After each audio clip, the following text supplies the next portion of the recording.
მოგესალმებით, დავიწყოთ Business Insider-ი, ეკონომიკისა და ბიზნესის მთავარი სიახლეებით, რა თქმა უნდა და ბუნებრივია ჩვენ გუშინელ გადაცემაში და კვირის ბოლოს აქტიურად ვსაუბრობდით ეკონომიკური ზრდის ტენდენციებზე, ვნახეთ გუშინ კონკრეტული მაჩვენებლები, გავაკეთეთ შესაბამისი ანალიტიკა ეკონომიკის ზრდის ტემპთან დაკავშირებით და ბუნებრივია ცალსახად უნდა აღინიშნოს, რომ ეკონომიკური ზრდა მნიშვნელოვანია და კიდევ უფრო მეტად სასარგებლოა მაშინ, როდესაც ბუნებრივია საფინანსო სისტემა ქვეყანაში არის მდგრადი, როდესაც ინფლაციური რისკები ამ კუთხით ნაკლებია და მართლაც ჩვენ გასულ კვირას ერთ-ერთ გადაცემის დროს დავანონსეთ, რომ კიდევ უფრო ცლად ვისაუბრებით საქართველოს საბანკო სისტემაზე, მათ შორის საქართველოს ეროვნული ბანკის პრეზიდენტის გამოსვლაზე საქართველოს პარლამენტში. დიახ, ზუსტად იმ დროს დავანონსეთ, როდესაც გამოსვლა ჰქონდა საქართველოს ეროვნული ბანკის პრეზიდენტს საქართველოს პარლამენტში და ამავდროულად აღვნიშნეთ, რომ არა მხოლოდ ასე ვთქვათ, ქვეყნის შიგნით არის შეფასებები, პოზიტიური შეფასებები საქართველოს ეროვნულ ბანკთან, ეროვნული ბანკის პოლიტიკასთან მიმართებაში, არამედ ჩვენ ვხედავთ საერთაშორისო საფინანსო ინსტიტუტების თუ სარეიტინგო სააგენტოების შეფასებებს, მათ შორის ფიჩი, რა თქმა უნდა აღვნიშნოთ, რომ როგორც ერთ-ერთი ბოლო შეფასება ამ ჭრილში და კიდევ ერთხელ ჩვენ ვხედავთ, რომ გლობალური ტურბულენციის და გლობალური პროცესების მიუხედავად, გლობალური ინფლაციური რისკების მიუხედავად საქართველოში ეროვნული ვალუტის კურსი ამ კუთხით საკმაოდ სიმყარით გამოირჩევა, გარკვეული სითამამით გამოირჩევა გამყარების ტენდენციის მიმართულებით უცხოურ ვალუტებთან მიმართებაში და დიახ, რა თქმა უნდა, საშუალებას აძლევს ეროვნულ ბანკს მათ შორის რეზერვების დაგროვების პოლიტიკის რეზერვების, რომელიც რა თქმა უნდა მნიშვნელოვანია სტაბილურობის უზრუნველსაყოფად. ლიერმა მაკროეკონომიკურმა ფუნდამენტურმა ფაქტორებმა შესაძლებლობა მოგცა 2025 წელს მნიშვნელოვნად შეგვევსო ჩვენი საერთაშორისო რეზერვები, რაც მოგეხსენებათ, არის ძალიან მნიშვნელოვანი ინდიკატორი, განსაკუთრებით ისეთი ქვეყნისთვის, ვისაც არ გააჩნია მდიდარი მინერალური რესურსები, ნავთობის, გაზის სახით და ამ შემთხვევაში საერთაშორისო რეზერვები ეს არის ის ბუფერი, რომელიც ქვეყნის მდგრადობას და სხვადასხვა შოკის მიმართ მის მედეგობას და მზადყოფნას ასახავს. კერძოდ, გასულ წელს 2.4 მილიარდი დოლარის ოდენობით შევისყიდეთ და შევავსეთ ჩვენი რეზერვები. წლის ბოლოსთვის რეზერვები ავიდა 6.6 მილიარდ დოლარიან ნიშნულზე, ხოლო 2026 წლის თებერვალში ისტორიულად მაღალი მაჩვენებელი დაფიქსირდა 6.75 მილიარდი დოლარი.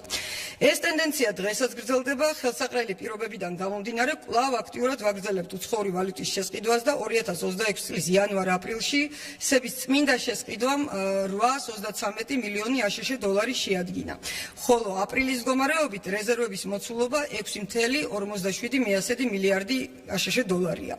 რეზერვების ეს დონე აღემატება ეგრეთ წოდებულ ადეკვატურობის დონეს, რომელიც დაითვლება საერთაშორისო სავალუტო ფონდის მეთოდოლოგიით. ამჟამად ჩვენ ვართ ვიმყოფებით 106.1%-ის ადეკვატურობის დონეზე, ანუ 100%-იან დონეს ვაჭარბებთ. Ja, ვხედავთ კიდევ ერთხელ, რომ რეზერვების პოლიტიკა განსაკუთრებით მნიშვნელოვანია ეროვნული ბანკის მოქმედების არეალში და ბუნებრივია ჩვენს ქვეყანაში არაერთხელ მოგვიწია რეზერვებთან დაკავშირებით გარკვეული ტიპის ტურბულენციის გავლა, მათ შორის მთელ რიგ შემთხვევაში სამწუხაროდ არასამართლიანი და არაკვალიფიციური შეფასებები ელემენტარულად აღქმასთან დაკავშირებით თუ რას ნიშნავდა რეზერვები, ანუ რეზერვები ბევრს წარმოუდგენია როგორც მუდმივობა, გარკვეულწოდ რომელიც სულ უნდა არსებობდეს, ასე ვთქვათ, ეროვნული ბანკის ხელში. თუმცა აუცილებლად უნდა აღინიშნოს, რომ რეზერვები რა თქმა უნდა ადეკვატურ მაჩვენებელზე უნდა იყოს, მაგრამ ამავდროულად რეზერვების ფუნქციაც არის საჭირო დროს მისი სწორად გამოყენება და ეს არის ის მაგალითები, რომელიც ეროვნულმა ბანკმა მართლაც არაერთხელ აღვნიშნა ხოლმე, რომ იუველირული სიზუსტით განახორციელა და მოახდინა არაერთხელ. ჩვენ ამის მაგალითები ვნახეთ და ის რომ ცალკეულ შემთხვევებში ეროვნული ვალუტის კურსს სწორედ პანიკური შეტევებიდან გამომდინარე და არა ფუნდამენტური ფაქტორებიდან გამომდინარე, კიდევ ერთხელ გარკვეული ტიპის პანიკა, სპეკულაციური შეტევებიდან გამომდინარე, არაფერი დაემართა. ეს არის სწორედ იმ პოლიტიკის ნაწილი, რომელიც ეროვნულმა ბანკმა განახორციელა რეზერვებთან დაკავშირებით და ცხადია, ახლა არის საშუალება რეზერვების დაგროვების. ახლა იყო საშუალება რეზერვების დაგროვების და კვლავ არის ეს ნაწილი. კიდევ ერთი შეფასება მოვისმინოთ. გამომდინარე იქიდან, რომ ჩვენ გვაქვს სტაბილური მაკროეკონომიკური მაჩვენებლები. ჩვენ გვაქვს ძლიერი ეკონომიკური ზრდა, რომელიც განპირობებულია მაღალპროდუქტიული სექტორებით. ჩვენ გვაქვს საკმაოდ მყარი საგარეო პოზიცია, რაც გამოიხატება იმაში, რომ ექსპორტი და ეს უკვე აპრილის მაჩვენებლებია, როდესაც ძვინვარებს ეს საგარეო შოკი, ექსპორტი დაახლოებით, ასე ვთქვათ, 16%-ით გაიზარდა, როდესაც იმპორტი შემცირებული არის. ასევე იზრდება გზავნილები, მიმდინარეობს ინვესტიციები, მიმდინარე ანგარიშის დეფიციტი ისტორიულ მინიმუმზეა და მდგრად პოზიციებს ინარჩუნებს. გამომდინარე იქიდან, რომ ეროვნულმა ბანკმა შეაგროვა და გაზარდა საერთაშორისო რეზერვები, რაც არის უსაფრთხოების ბალიში, ანუ ერთგვარი ბუფერი, რომლითაც ჩვენ პასუხობთ საგარეო შოკებს. ასევე საბანკო სისტემაში დაგროვილია საკმარისი კაპიტალი, საკმარისი ლიკვიდობა, რომ სხვადასხვა შოკს გაუმკლავდეს. აი სწორედ აქედან გამომდინარე, შეგვიძლია დანამდვილებით ვთქვათ, რომ გლობალური შოკის, გლობალური კრიზისის გავლენა საქართველოზე, მიუხედავად მთელი მისი არაპროგნოზირებადობისა, იქნება ლიმიტირებული, არ იქნება მასშტაბური. და ეს იმითიც დასტურდება, რომ ჩვენთან მიმართებაში მართალია ინფლაციის პროგნოზი ჯერ კიდევ კითხვის ნიშნის ქვეშ დგას, გამომდინარე ამ, ასე ვთქვათ, გარე ფაქტორებისა და იმისა, რომ ჩვენ ნავთობის იმპორტიორი, ნავთობპროდუქტების იმპორტიორი ქვეყანა ვართ, ეკონომიკური ზრდის პროგნოზი არ შემცირებულა. ეკონომიკური ზრდა ვარაუდობთ, რომ კვლავაც ძლიერი იქნება, ამას ადასტურებს თუნდაც პირველი კვარტალი და შემდგომ ჩვენი პროგნოზი და არა მარტო ჩვენი ხედვა, იგივე საერთაშორისო საფინანსო ორგანიზაციების ხედვა. დიახ, სწორედ გარკვეული ტიპის შეფასებები საერთაშორისო საფინანსო ინსტიტუტების და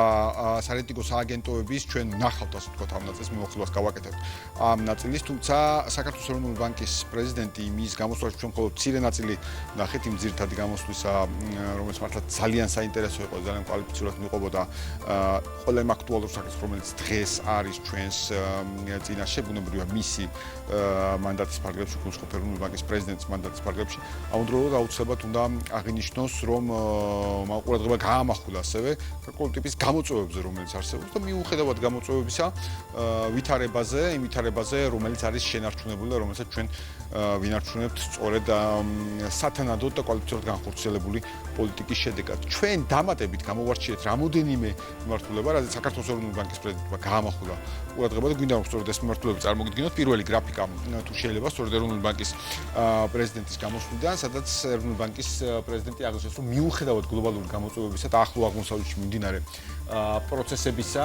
ჯამში ინფლაციური მოლოდინები არის მართვადი და ამ კუთხით ამ ყველაფერს შეუწყო ხელი ეროვნული ბანკის მიერ გატარებულმა მონეტარულმა პოლიტიკამ. ეს ძალიან მნიშვნელოვანი ნაწილია, ვინაიდან როცა ჩვენ საუბრობთ გლობალურ გამოწვევებზე, ხედავთ ასევე იმას, რომ გლობალური გამოწვევები არსად არ გამქრალა, არა ერთხელ დაანონსებული პირობითად ჰორმუზის სრუტის უპირობოდ გაღწევა, ჩვენ მაინც ხედავთ, რომ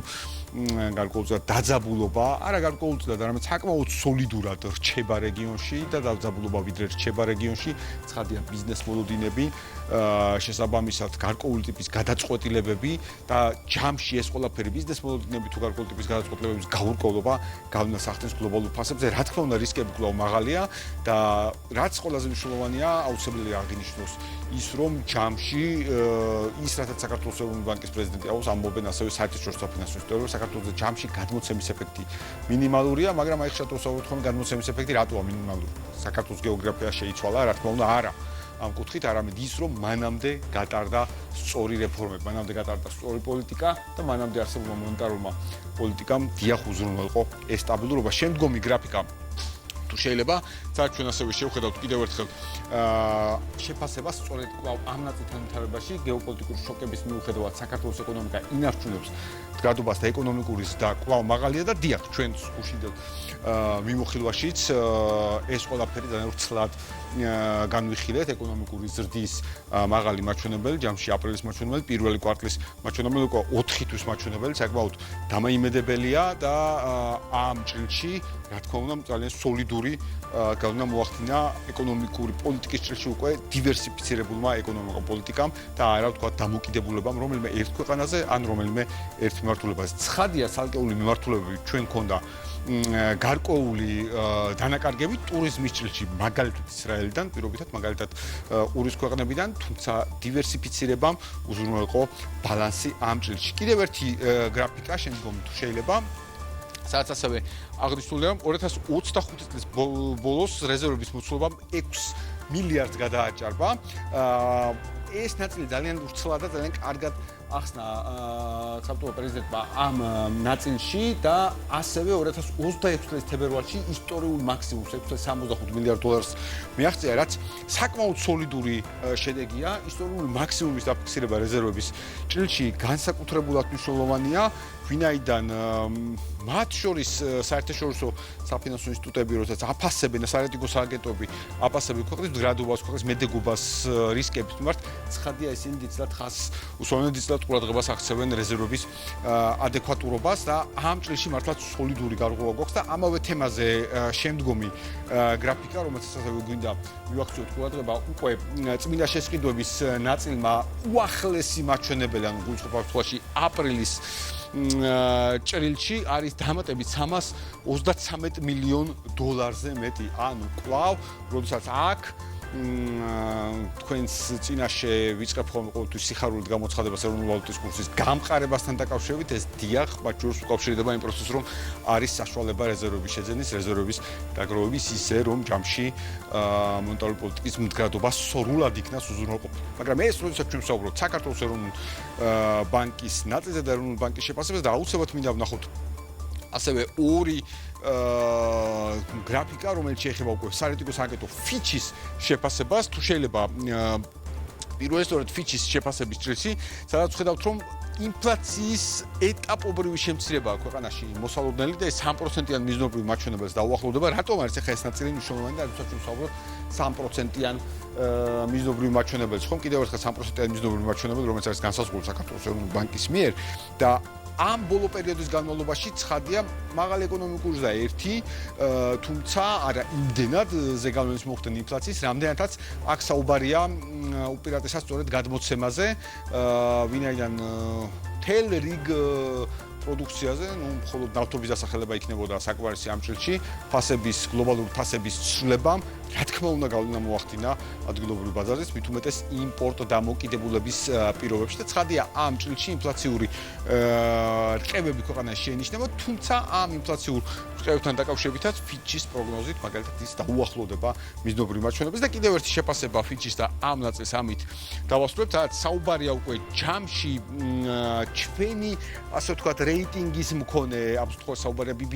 რეიტინგის მქონე სხვა ქვეყნებთან შედარებით საქართველოს ეკონომიკური განვითარებას არ შეფასებულია როგორც განსაკუთრებულად მაღალი სანდო მაკროფისკალური პოლიტიკის ჩარჩო ზომიერი საგარეო ვალი გრადი საბანკო პოზიციები, რაც ჯამში ამ რეიტინგს ამყარებს. ანუ ფიჩის შეფასებით ყველა ეს მაჩვენებელი საქართველოს მის შესადარ ქვეყნებთან მიმართებაში, BB რეიტინგი მის შესადარ ქვეყნებთან მიმართებაში საკმაოდ ასე ვთქვათ კეთილსაიმედო ქვეყნად აქცევს ამ ჭრილში. და დიახ, შემდეგი დიაგრამა უკვე ვნახავთ ჩვენ საერთაშორისო სავალუტო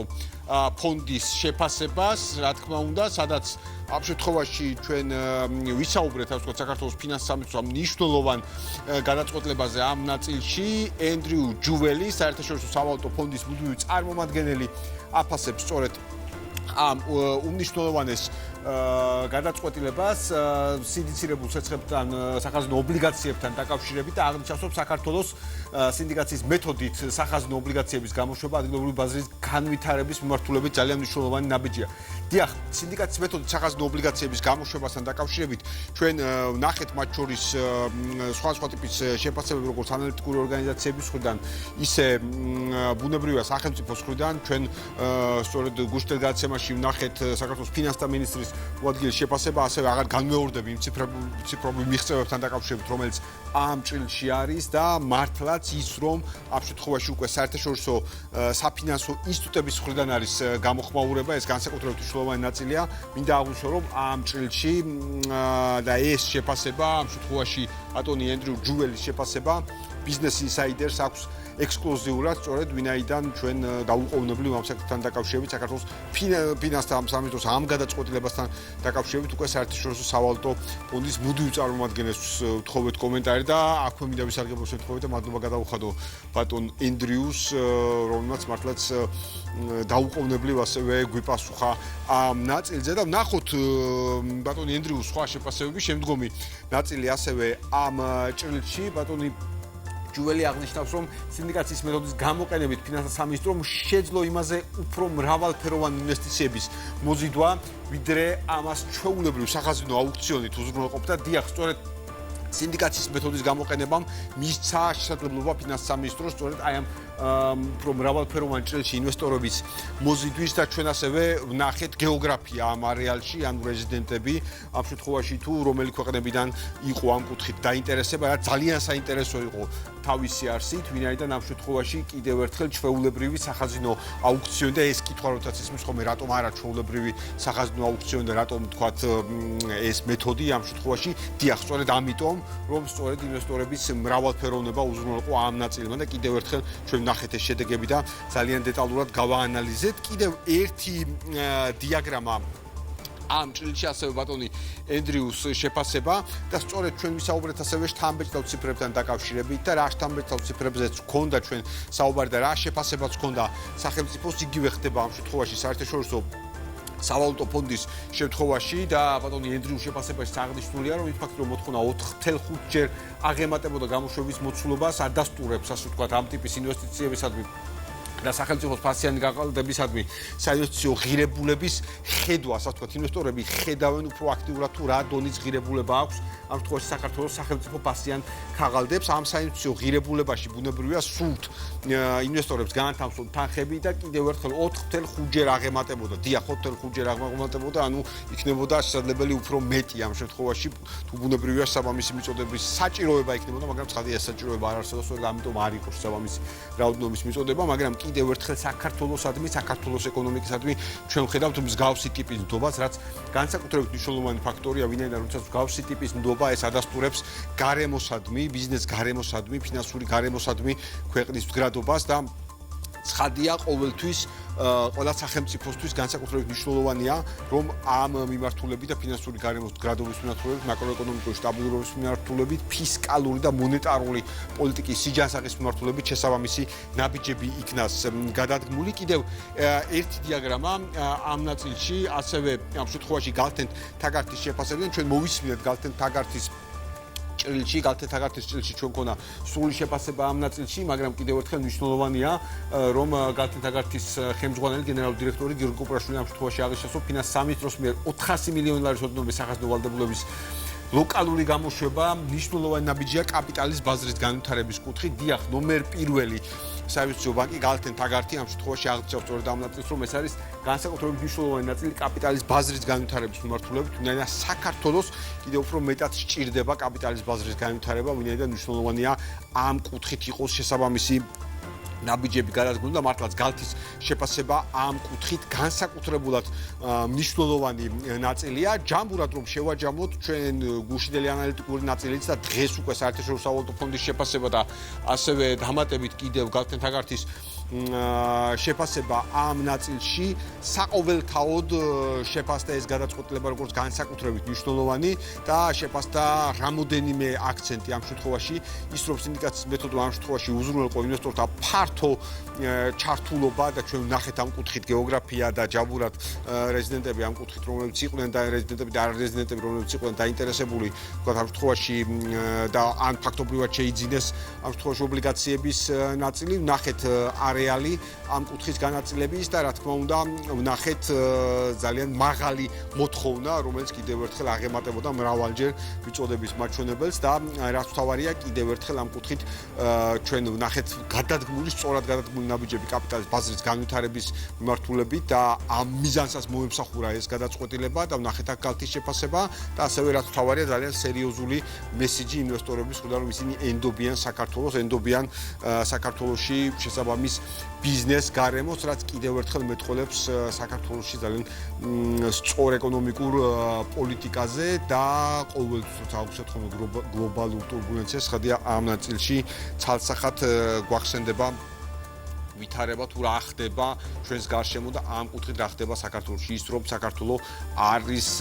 ამ შემთხვევაში ადგილი, სადაც ინვესტორები ხედავენ სიმშვიდეს, ინვესტორები ხედავენ არეალს და საუკეთესო შესაძლებლობას ბიზნესის კეთების მიმართულებით და როდესაც სხვათაშორის ჩვენ ვსაუბრობთ ხოლმე გარკვეული ტიპის ბიზნეს განვითარების საკითხებზე, ცხადია ასევე მნიშვნელოვანია, რომ მთელი რიგი მიმართულებებით გავზომოთ ბიზნესის მზაობა და ამ კუთხით ჩვენ საქართველოს სტატისტიკის სამსახურს აქვს გამოქვეყნებული ძალიან საინტერესო შეფასებები და საინტერესო ანგარიშები. შეგვიძლია ვნახოთ ეს ნაწილი. ამ პირველ შემთხვევაში ჩვენ შევაფასებთ საწარმოებისათვის ვებგვერდების ვებსაიტების გამოყენების შესაძლებლობას, ვინაიდან ყოველთვის გვაინტერესებს ცხადია ის ბიზნეს კომპანიები, რომელიც საქართველოში საქმიანობენ, რამდენად აქტიურად იყენებენ ვებგვერდებს, ვინაიდან მოგეხსენებათ, რომ არა ერთ შემთხვევაში იქნება ეს ყოფითი მოხმარებისთვის, თუ იქნება ეს ანალიტიკური საქმიანობის საწარმოებლად, თუ იქნება ეს თუნდაც უცხოელი ინვესტორების მხრიდან ან მათი ანალიტიკოსების მხრიდან ბაზრის შესწავლისთვის, მნიშვნელოვანია მოიძიონ ინფორმაცია ეგრეთ წოდებული სამაგიდო კვლევიდან გამომდინარე და როგორ შეიძლება ეს მოხერხდეს, საინტერესოა რამდენი კუთხით და რა კუთხით იძებნება საქართველოში კომპანიები, რომლებიც იყენებენ ამ შემთხვევაში აქტიურად ვებგვერდს, განაახლებენ მას ან ასე შემდეგ. ვებგვერდების და საიტების ხელმისაწვდომობა ორ ენაზე, სხვა შორის ამ კუთხით არ არის ცუდი მაჩვენებელი, შეიძლება ეს არ იყოს საუკეთესო მაჩვენებელი, მაგრამ არ არის განსაკუთრებულად ცუდი მაჩვენებელი. 64%-მდეა ამ შემთხვევაში ონლაინ აპლიკაციების შემთხვევაში აქ ვსაუბრობ ჩვენ რაღაც 22%-ის შემთხვევაში, რაც დაბალი მაჩვენებელია. ჩატის სერვისის მხარდაჭერას და დარწმუნებულობა ეს ნაწილი კიდევ უფრო მეტად გაიზრდება. ვსაუბრობთ 29%-ის შემთხვევაზე. უფრო ვებგვერდის პერსონალიზებული სარჩევი, რაც რატოღაც ერთულებად ხოლმე საქართველოში ამ მიმართულებით და ამას ადასტურებს კვლევებიც არის 22.6%, ვინაიდან ხშირ შემთხვევაში, როდესაც ვებგვერდზე და მით უმეტეს კომპანიებს ვებგვერდზე გვინდა მუშაობა, საძიებო სისტემის გამართულობა, ამ შემთხვევაში სარჩევის ნაწილი არის ძალიან მნიშვნელოვანი ვებგვერდზე არ დავიკარგოთ, ასე ვთქვათ, როგორც წოდებენ ხოლმე. ამ ნაწილს ამ კუთხით ფაქტია, რომ დახვეწას საჭიროებს ვებგვერდები, არსებული ვებგვერდების ნაწილი, განთავსებული შეკვეთების თვალისდევნების მიმართულება ამ კუთხით აქვს კომპანიებს 23.9% და ონლაინ ნაწილი და ონლაინ ვაჭრობის ნაწილისთვის განსაკუთრებით საინტერესო მიმართულება ამ კუთხით ონლაინ საქონლისა მომსახურების მორგების ან დიზაინის ცვლილების შესაძლებლობა აქვს 19.1%-ს, რაც ასევე არ არის მაღალი მაჩვენებელი, თუ ჩვენ გვინდა ზოგადად ამ კუთხით ონლაინ ვაჭრობის განვითარება, ცხადია გვჭირდება უფრო და უფრო მეტი ფუნქციის დამატება ამ კუთხით, მაგალითად ონლაინ შეკვეთების დაჯავშნა საჭიროების სკალათ აქვს დაახლოებით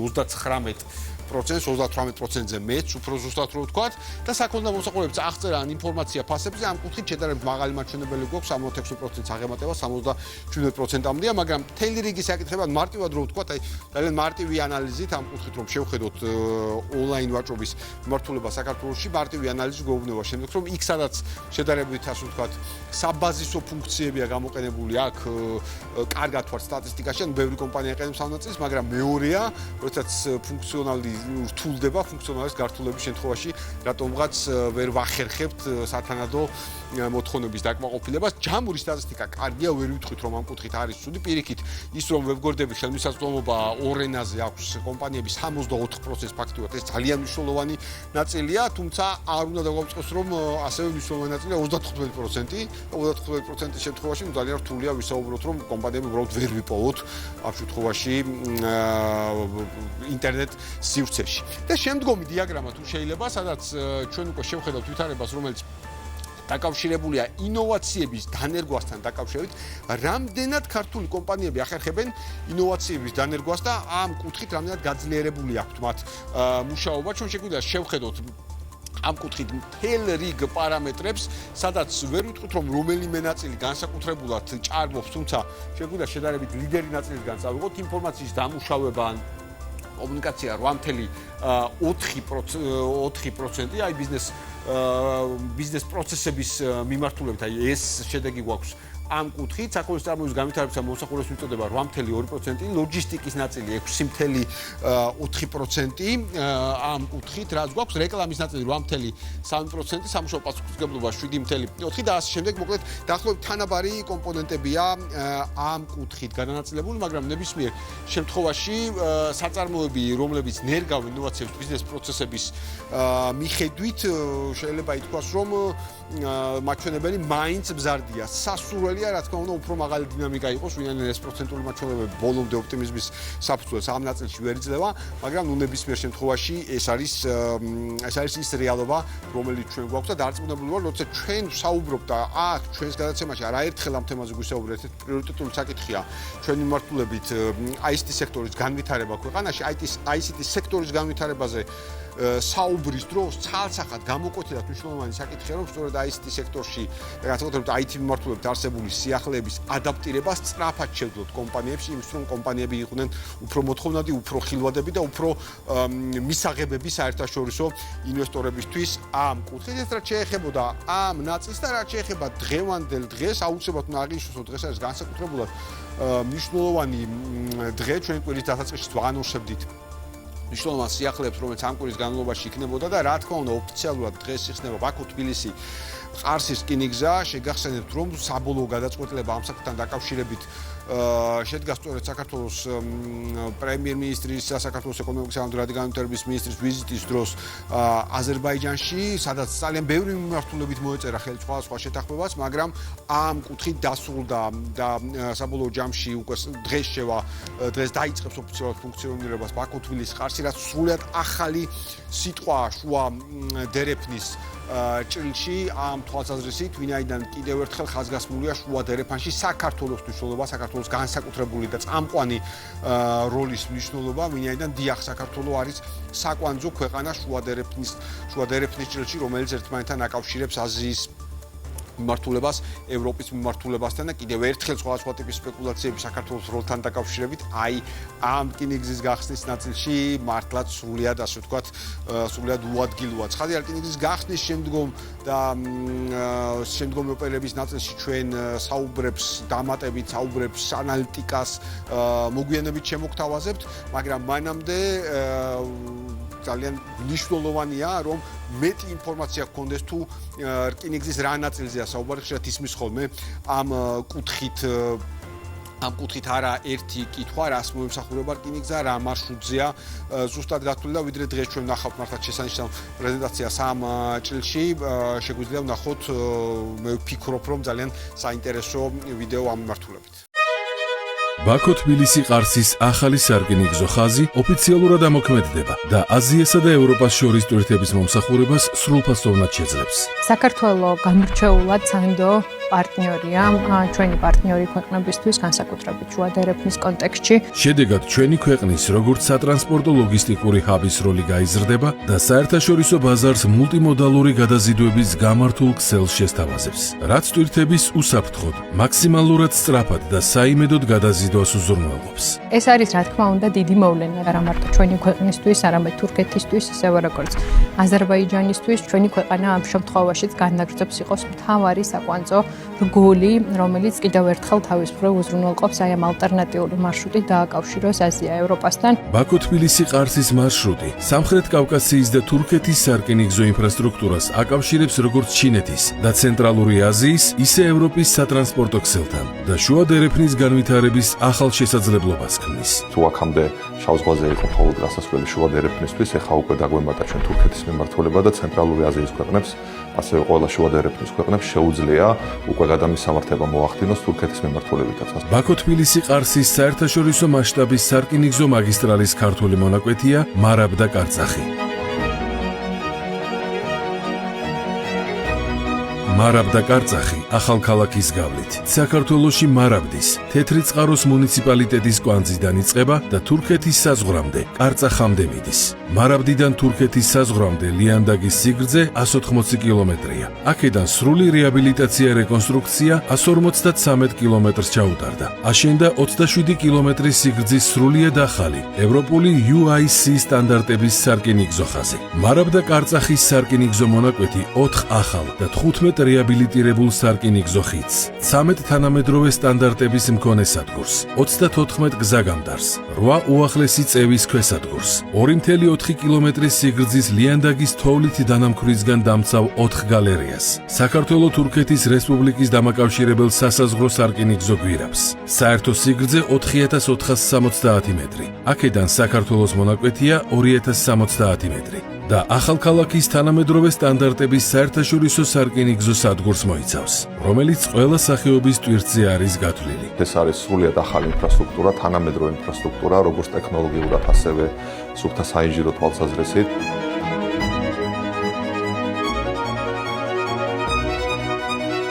ასევე აღსანიშნავია სადგურ ახალქალაქის სამგზავრო სადგურის შენობის არქიტექტურა და დიზაინი, რომელიც დამუშავებულია გერმანელი არქიტექტორის იურგენ მეიერის მიერ.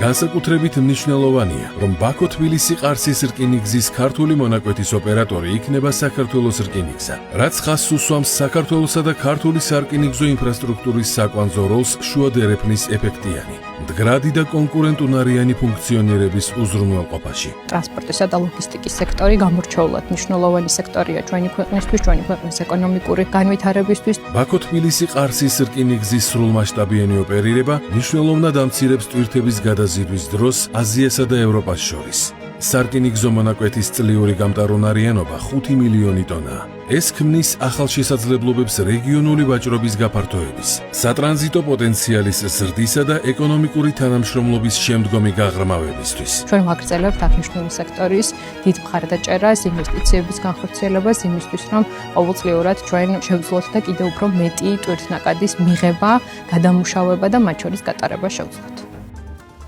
მართლაც განსაკუთრებით მნიშვნელოვანი იყო ნახეთ შესანიშნავი კლიპი ამ კუთხით, რომელიც ძალიან კარგად აღწერს რკინიგზის მნიშვნელობას ამ კუთხით და მართლაც ისტორიული დღეა დღეს, რკინიგზის ისტორიული განახლების შემდგომ მართლაც საუკუნის პროექტის აი ეს გაგრძელება, ეხლა ეს ფანტასტიკური გაგრძელება ამ ჭრილში მულტიმოდალური გადაზიდვების მართლაც შესანიშნავი საშუალება დამატებით ნახეთ ჩვენ შესაბამისი შეფასებები და სულ მალე უკვე ვნახავთ ოფიციალურ გახსნით ნაწილსაც და როგორც უკვე აღნიშნა შემდგომ გადაცემებში ჩვენ რა თქმა უნდა ბაქო-თბილისი-ყარსის რკინიგზასთან დაკავშირებით კიდევ უფრო ცლად ვისაუბრებთ. დღეს კი ბიზნეს ინსაიდერი ამით დასრულებულია. ეკონომიკისა და ბიზნესის მთავარი სიახლეები თქვენ შეგიძლიათ ნახოთ ჩვენს ვებგვერდზე Business Insider-ში. მე კი ხვალამდე გეშვიდობთ.